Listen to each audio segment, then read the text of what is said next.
La liberté de penser et la liberté de s'exprimer. Chronique de Dr Claude Aronino. La liberté de penser est silencieuse. Elle n'a pas besoin d'autorisation, ni de décret, ni de frontières.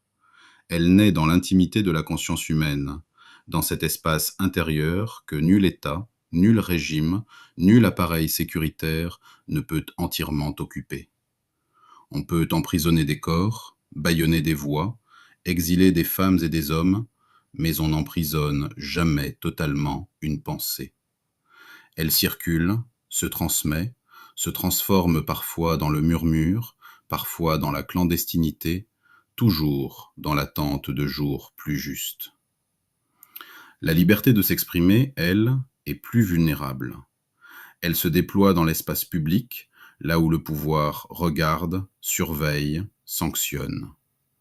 Elle exige du courage, car elle expose celui qui parle à l'accusation, à la prison, au procès fabriqué, à l'exil forcé. Lorsqu'un gouvernant redoute la parole de son peuple, ce n'est pas parce que cette parole serait dangereuse en soi, mais parce qu'elle révèle une vérité que le pouvoir ne veut pas entendre.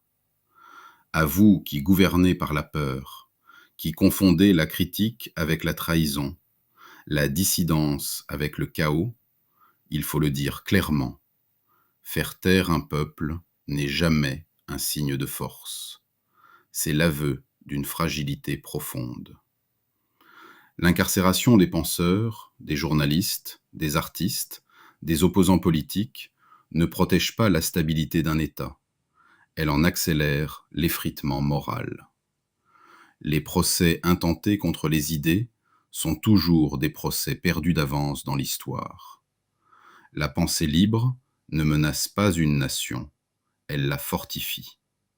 Ce qui menace une nation, c'est l'uniformité imposée, le silence contraint, la peur intériorisée. Un peuple réduit au mutisme n'est pas pacifié, il est blessé. Et une blessure collective, lorsqu'elle n'est pas reconnue, finit toujours par s'infecter. Contraindre à l'exil celles et ceux qui pensent autrement, c'est appauvrir volontairement son propre pays. C'est se priver de voix critiques, de conscience vigilante, d'intelligence capable d'anticiper les dérives et d'éclairer les choix. L'exilé politique n'est pas un ennemi de la nation.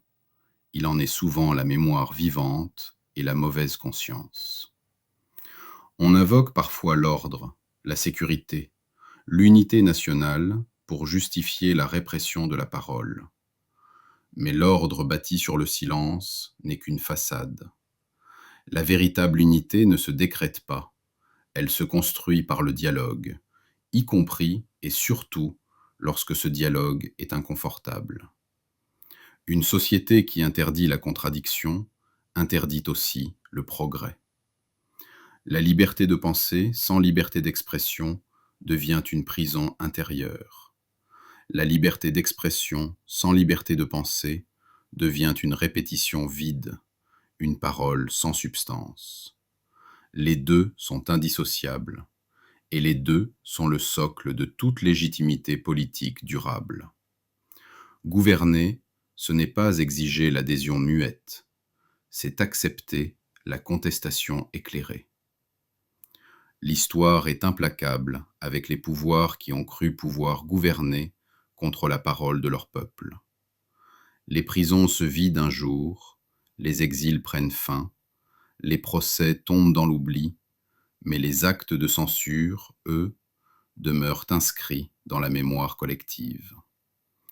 À ceux qui gouvernent aujourd'hui, une vérité simple doit être rappelée. On peut différer la parole, on ne l'éteint jamais. On peut retarder la liberté, on ne la supprime pas. La question n'est donc pas de savoir si les peuples parleront, mais quand et à quel prix. Et ce prix, l'histoire vous le demandera toujours de payer.